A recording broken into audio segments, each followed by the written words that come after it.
আমরা কয়েকদিন ধরে দেখছি বাংলাদেশের বিধ্বস্ত রূপ।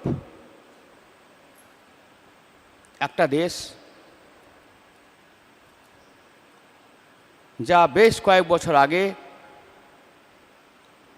ভারত থেকে বিচ্ছিন্ন হয়েছে, সেই দেশে কখনো কোনো দিন শান্তি দেখা যায়নি। অথচ এই বাংলাদেশের মাটিতে বড় বড় মানুষ জন্মেছে, যারা পৃথিবীর বুকে অমর হয়ে আছেন। কিন্তু বর্তমানে বাংলাদেশের মাটি বিষাক্ত। কাদের জন্য? ঠাকুরের বাণী, জন্মগত ভ্রষ্ট যারা সৎ বা দয়ায় হয় না বশ, ভয়ে শুধু অনুগত শুভের পথে পায় না রস।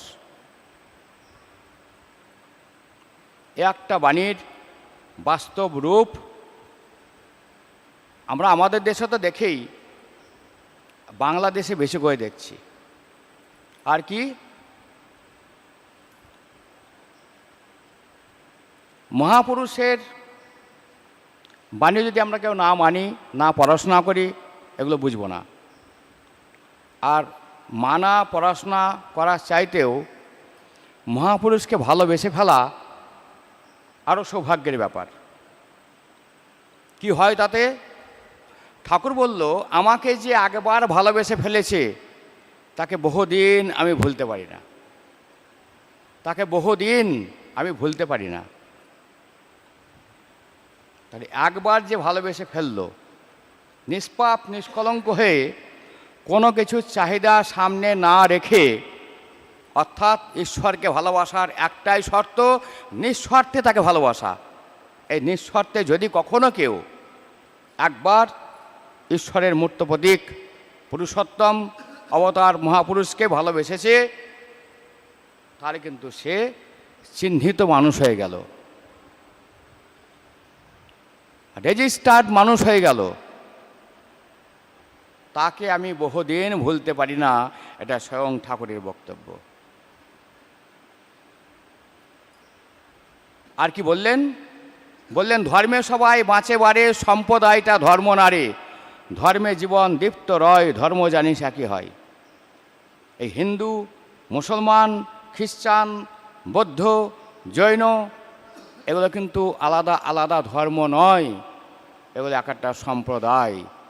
ধর্ম এক, কিন্তু দুঃখের বিষয় যারা জন্মগত ভ্রষ্ট, তারা মনে করলো রসুল আমাদের বাপত্তি সম্পত্তি। মোহাম্মদ রসুল আমাদের বাপত্য সম্পত্তি, তাই মনে করলো আমাদের জমিদারি। যখন কোন অবতার মহাপুরুষ আসেন, আবির্ভূত হন, তিনি সবার, তিনি সূক্ষ্মাতি সূক্ষ্ম ওই প্রাণের মালিক তিনি। আর দেখবেন অবতার মহাপুরুষ সবসময় প্রাণ বাঁচানোর পক্ষে, কখনো কোনো দিন কারো ক্ষতি চান না, ক্ষতি করেন না। একটা সূক্ষ্মাতি সূক্ষ্ম জীবনকে তিনি বাঁচাবার পক্ষে, যাতে বাঁচতে পারে তার পক্ষে। ডাকাত পারবেন কোথাও? নবী সাহেব বলেছে, অন্যান্য ধর্মাবলম্বী যারা, তাদেরকে বিনাশ করো, তাদেরকে খতম করো। প্রেমের অবতার রসুল তিনি যখন এসেছিলেন, তিনি সবার জন্য এসছেন। কিন্তু অমুসলমানের দল, যা লোচ্ছা, লম্পট, চরিত্রহীন, লোভী, সবাইকে খতম করে নিজেরা কী করে আখের গোছাবো, এই ধান্দায় ভুলবশত এই ধান্দায় মত্ত তারাই একমাত্র মুসলমানের সাজ নিয়ে হিন্দুদের ওপর অত্যাচার করছে। জোর করে গোমাংস খাওয়াচ্ছে,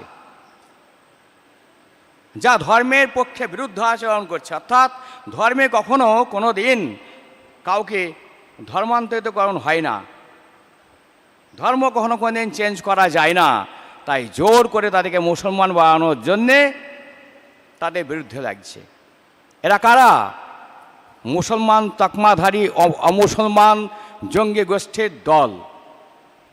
এরা আজকে হিন্দুকে তাড়াবার চেষ্টা করছে, ভাবছে এদের সম্পত্তি আমাদের হয়ে যাবে।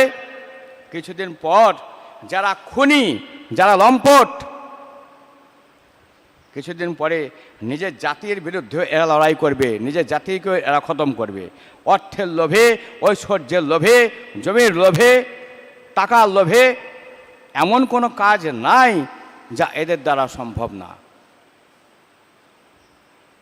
তাই ঠাকুর বারবার বললেন, আমাদের জীবনে যদি একটা জীবন্ত আয়না না থাকে, কাকে দেখে আমি জীবনে চলবো? কাকে খুশি করার জন্য আমার এই জীবন? তিনি যদি একজন মূর্ত অবতার মহাপুরুষ না হন, ঈশ্বরের মূর্ত প্রতীক যদি না হন, অন্য কাউকে খুশি করতে গেলে আমার খুব বিপদ। যিনি চিরনির্ভুল, উপর থেকে পূর্ণতার তকমা নিয়ে যিনি আবির্ভূত, তাকে যখন খুশি করায় আমি মগ্ন হব, আমি আপ্রাণ হয়ে উঠব, তখন কিন্তু আমার চলা বলা, তাকানো, হাসা, বকা, মারধর করা সবটাই কিন্তু তার জন্যে, তার খুশির জন্য হবে। তখন মানুষ তার কাছ থেকে উপকার ছাড়া অপকার পাবে না। আর মিষ্টি কথা দিয়ে,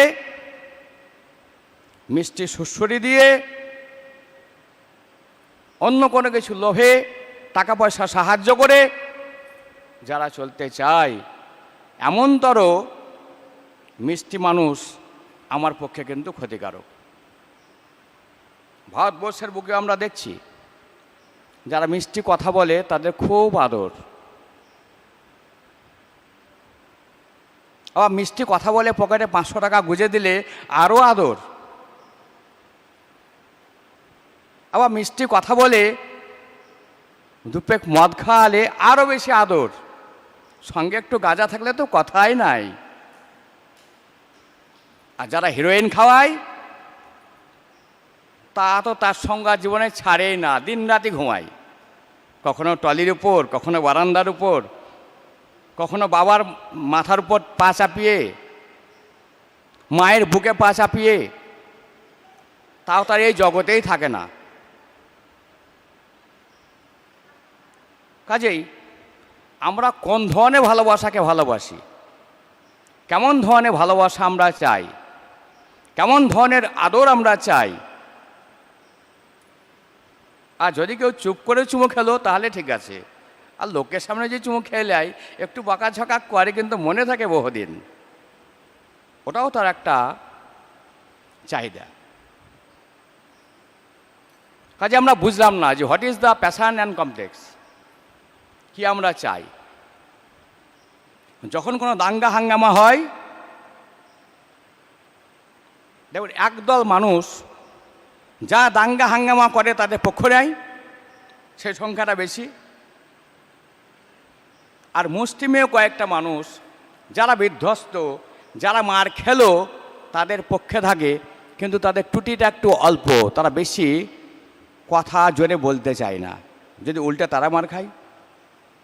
তার মানে কিছু কাপুরুষের দল পক্ষে থাকে। আর 1% মানুষ আছে, মরলে মরবো কিন্তু উচিত কথাটা বলবো, এমন লোক থাকে। এরা কারা? এরাই আদর্শ প্রাণ মানুষ, যারা আল্লাহ বলুন, ঈশ্বর বলুন, ভগবান বলুন, এক মালিকে বিশ্বাসী। তারা মৃত্যু ভয়ে কোনোদিন পিছু পা হয় না। তারা জানে আমার মৃত্যু হবে, এটাই ইটারনাল, এটাই চিরন্তন, একদিন মরব। সে ডেনে পড়ে হোক, শিয়ালে খেয়ে হোক, সাপে খেয়ে হোক, জঙ্গির গুলিতে হোক, মৃত্যু একদিন হবেই। আর যারা বোকা তারা ভাবে আমি চিরদিন বাঁচব। তাই এই অমুসলমানের দল থেকে সাবধান। ধর্মে কখনো কোথাও নাই যে তুমি চুরি পরে হাত গুটিয়ে পকেটে হাত ভরে বসে থাকো। ধর্ম তাই যা সত্যকে রক্ষা করে, যা জীবনকে রক্ষা করে, যা সত্তাকে রক্ষা করে, যা এক্সিস্টেন্সকে রক্ষা করে। মুসলিমরা এক আল্লাহ বিশ্বাসী বলে এক ডাকে বহু লোক তারা পায়।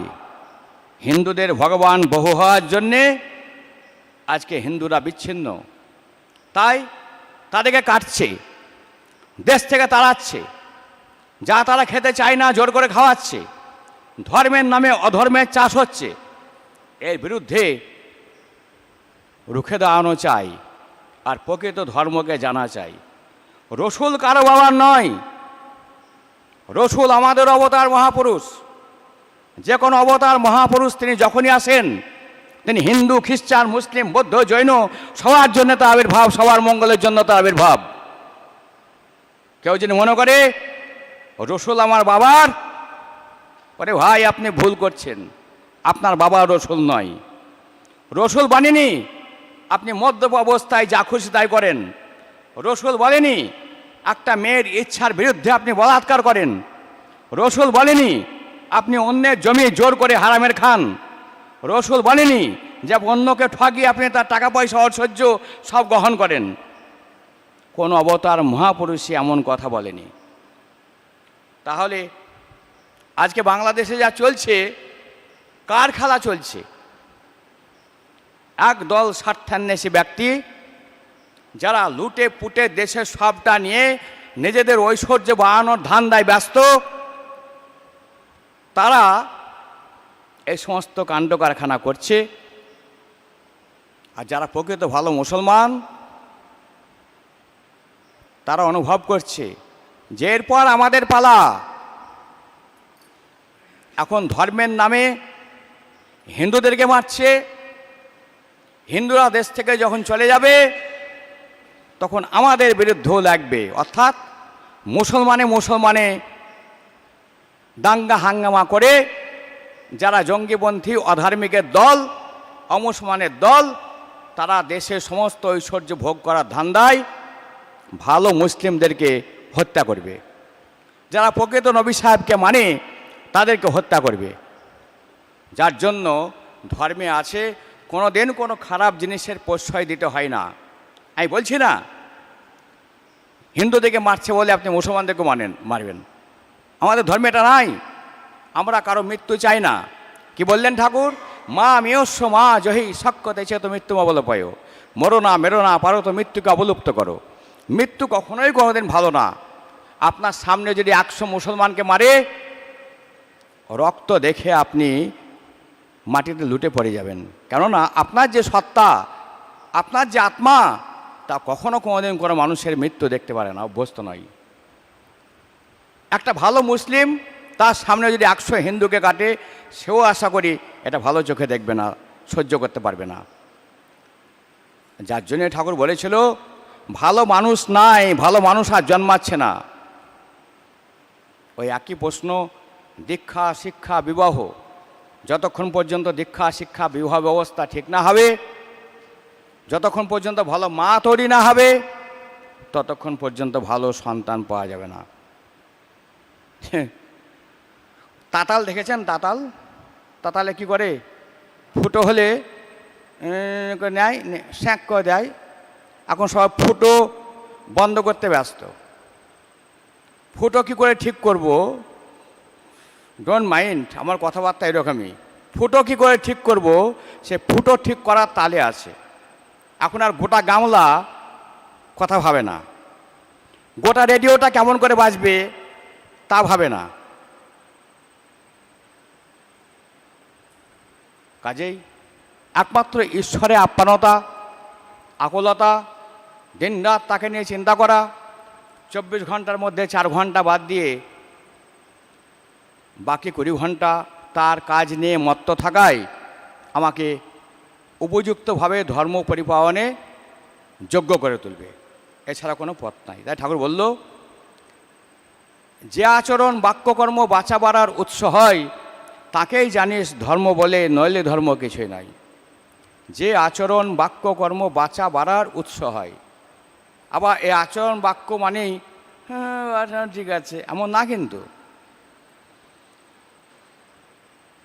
ধর্মের যে ব্যবস্থাপনা, বিশ্ব ধর্ম ব্যবস্থা যা, দেশীয় ধর্ম ব্যবস্থা যা, তাকে নিখুঁত রাখতে যা যা করতে হয় তাই কিন্তু ধর্ম। আত্মা তার উপযুক্ত পরিবেশ পাবে, এ কেমন করে পাবে, তার যে ব্যবস্থাপনা, তাই কিন্তু ধর্ম।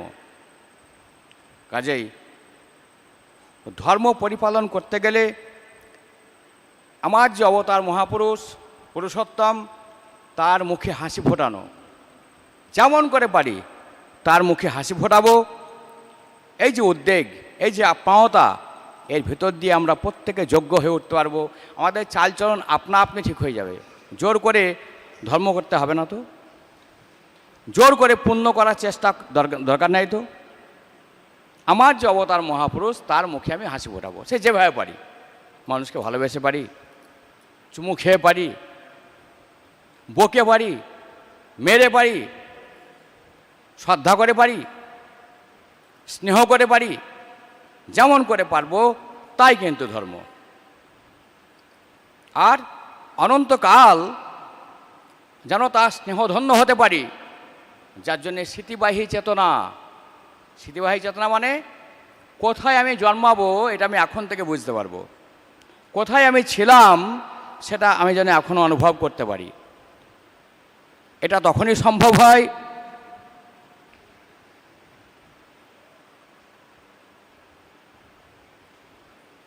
কখন?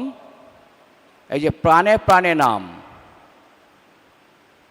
বিশেষ পদ্ধতিতে আমাদের যে প্রাণন স্পন্দন, প্রত্যেকের প্রাণন স্পন্দনে একটা মাপ আছে। আমাদের মধ্যে ভাইব্রেশন আছে, একটা ইট পাথরের ভাইব্রেশন আছে। এই জগতে প্রত্যেকটা সৃষ্টির নিজস্ব স্পন্দনের মাপ আছে। এই স্পন্দনের মাপ যদি আমরা জানতে পারি, তাহলে মৃত্যুকে রোধ করা যায়, একটা মানুষকে বাঁচানো যায়। তাহলে কি করতে হবে? নিজেদের প্রাণন স্পন্দন কেমন তাকে আগে নিজে জানতে হবে। আমার নিজের প্রাণন স্পন্দন আমি জানি না, নিজে আমি কেমন করে বেঁচে আছি, কি আমাকে বাঁচিয়ে রেখেছে, কি চলে গেলে তাকে মৃত্যু বলে, তার সম্পর্কে আমার কোনো জ্ঞান নাই। তো লোকের প্রাণন স্পন্দন কী করে বুঝবো? ঠাকুর কিন্তু তখনই গুবরে পোকাটাকে বাঁচাতে পেরেছিল যখন সে গুবরে পোকার প্রাণন স্পন্দন সম্পর্কে তার জ্ঞান ছিল। গেজিং করার কথা বলছে, এক দৃষ্টে তাকিয়ে থেকে মানুষের রোগ সারানো যায়, দেখেছি আমি এটা নিজে। এক দৃষ্টে তাকিয়ে থেকে কারো জ্বর ছাড়িয়ে দেওয়া যায়। একটা কচ্ছপ পুকুরের এক পারে থেকে আর এক পারে ডিম পারে, নিয়ে বাচ্চা ফোটায়। ঠাকুর বলছে, কচ্ছপ কী করে ডিম ফোটায় গো কেষ্টদা, বলেন তো? ঠাকুর, কচ্ছপ তো এক পারে ডিম পারে আর এক পারে থাকে, নে কী করে? তাকিয়ে তাকিয়ে ডিম ফোটাই। বলে এটা জানেন? বললে হ্যাঁ। বলছে ওই রকমই অনেকে ভাবে আমার কাছে এসে হাঁটু করে প্রণাম করলেই সে ধন্য হয়ে গেল। ওই দূরে যে আছে, দৃষ্টি যখন ঠিক মতো করে পড়ে, গেজিং যখন হয়, তখন তার তো মঙ্গল হয়ই। গেজিং হওয়া লাগে, গেজিং করা লাগে। আর গেজিং করতে গেলে, গেজিং করতে করতে আমরা যে ধ্যান সিস্টেমটা করেছি, এটাও কিন্তু গেজিং। এই গেজিং করতে করতে প্রাণন স্পন্দন সম্পর্কে অনুভব হয় যে কোন প্রাণন স্পন্দনে আমি বেঁচে আছি। আর প্রাণন স্পন্দন যখন আস্তে আস্তে ফুরিয়ে যায়, তখন বোঝা যায় যে এই মৃত্যু, এটাকে আমার মৃত্যু বলে। এই মৃত্যুর পর সে মৃত্যুকে দেখতে পাই যে আমি এখন মারা গেলাম, দেহ ছেড়ে এলাম, কিন্তু চেতনা কখনো যায় না, বিস্মৃত হয় না, স্মৃতি কখনো ভুলে যায় না। তাই তাকে বলা হয় অনন্ত জীবন। জীবনে থেকেও জীবন মুক্তি অবস্থা লাভ করা, অর্থাৎ এ মৃত্যু আমার, সে মৃত্যু, দেহের মৃত্যু। যে দেহর যে মৃত্যু হলো, এটা আমি অনুভব করলাম আমার মৃত্যুতে, কেননা আমি স্মৃতিবাহী চেতনা লাভ করলাম। যে যত নিষ্কাম কর্ম করে, সকাম কর্ম মানে নিজের জন্য যা করা, নিজে খাবো ভালো মন্দ, নিজে অনেক বড়লোক হব, নিজে ভালো গাড়িতে চেপে বেড়াবো, এমনটা না, কিন্তু সবটাই করব আমি আমার ঠাকুরের জন্য। আমার ঠাকুরের ছাওয়াল, আমার ঠাকুর রাজাধিরাজ, আমি তার ছেলের শালা, আমি কি কম নাকি? এমন বোধ থাকা ভালো, এমন অহংকার থাকা ভালো, এমন গর্ব থাকা ভালো। আর ঠাকুরও যেন তার সে বান্দাকে সব দিয়ে ভরপুর করার জন্য ব্যস্ত। আর তার সে বান্দা ঠাকুরকে ভরপুর করার জন্য ব্যস্ত। এমন একটা কম্পিটিশান বা প্রতিযোগিতা চলতে থাকে। ঠাকুর বলে, শালা আমি তোর নেবো না, তুই কত ভোগ করতে পারিস দেখি, তোকেই সব দিব। আর সে শালা বান্দা বলে, ঠিক আছে তুমি দাও, আমি তোমারই কাজে সব ব্যবহার করব। এই এমনতর করতে করতে, এমনভাবে সাঁতার কাটতে কাটতে এই মহাসমুদ্রের যে জাল, মহাসমুদ্রের মধ্যে কাছিম, জাল মাছ, বিভিন্ন ধরনের মাছ, বিভিন্ন ধরনের জন্তু সব থাকে। এই সবকে কাটিয়ে সাঁতার কাটতে কাটতে যখন পার হয়, তখন অনুভব করা যায় জীবনটা আমার কেমন। তাই ঈশ্বরের এই যে বিধান ব্যবস্থা, এত মায়া, এত স্নেহ, এত প্রেম, এত ভালোবাসা, এত খাবার দাবার সব কিছু আছে, তার ভিতরে থেকেও তাতে আপ্রাণ হয়ে ওঠা, তাকে একান্ত করে ফেলা, এর ভিতর দিয়ে কিন্তু স্মৃতিবাহী চেতনা লাভ হয়। আগের জন্মে কোথায় জন্মাবো সেটা কিন্তু অনুভব হবে। আর তা যদি না জানতে পারলাম, দীক্ষা নেওয়াই ব্যর্থ হলো। এলাম গেলাম, প্রার্থনা করলাম, একটু খেলাম, এটা কিন্তু হবে না। স্মৃতিবাহী চেতনা লাভ করতে হবে, মৃত্যুটা যেন ভালো হয়। মৃত্যু ভালো না হলে কিন্তু ঠাকুর ধরার কোনো মূল্য থাকলো না। জয় গুরু।